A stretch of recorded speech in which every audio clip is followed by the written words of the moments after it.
Bonjour à tous, nous sommes au Parc-Barbieux de Roubaix, devant cette pierre. Elle provient d'une carrière de marquise et a été exposée lors de l'exposition de 1911 au Parc-Barbieux de Roubaix. Son volume et surtout son poids, avec la crainte de la briser, lui ont valu de rester sur place et de défier le temps. Une vue rapprochée permet de distinguer quantité de coquillages fossilisés. Depuis 1842, les carrières de la vallée Heureuse, exploitant un gisement de calcaire dur compact qui s'étend aujourd'hui sur plus de 200 hectares dans le bassin de Marquise, situé entre Boulogne-sur-Mer et Calais. Les roches calcaires sont extraites puis transformées afin d'élaborer des produits dont les caractéristiques psychochimiques répondent aux besoins du secteur du BTP et de l'industrie en France, en Belgique, aux Pays-Bas et en Angleterre. 2 ans avant l'exposition universelle, le conseil municipal de Roubaix, dirigé par Eugène Motte, décide le 19 mars 1909 la participation de la commune à une manifestation internationale. Celle qui se déroule au Parc-Barbieux et dans des terrains attenants doit démontrer la suprématie mondiale de la ville de Roubaix dans le domaine du textile et doit montrer que capital et travail peuvent coexister.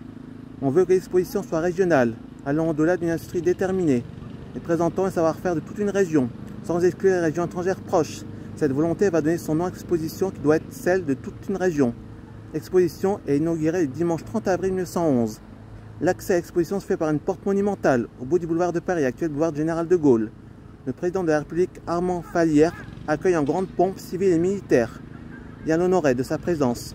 Le dimanche 9 juillet 1911, il visite également l'hôpital de la Fraternité, considéré comme un modèle du genre à l'époque. Durant jusqu'au 6 novembre, l'exposition accueille près de 3500 exposants. Les délégations viennent d'Afrique, de Nouvelle-Zélande, d'Australie, d'Argentine ou d'Italie.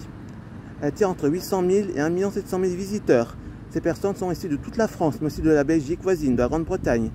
Sur le site, parmi les différents pavillons figurent ceux des colonies, ceux des métiers et techniques nouvelles, ceux des nations, mais aussi celui de la Croix-Rouge.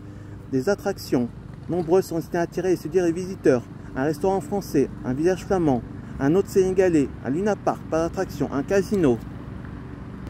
Une exposition d'art moderne, un stadium jusqu'à un petit aérodrome aménagé sur un terrain proche. L'exposition marquait l'apogée de la puissance économique roubaisienne qui sera complètement ruinée quelques années plus tard du fait de la Première Guerre mondiale.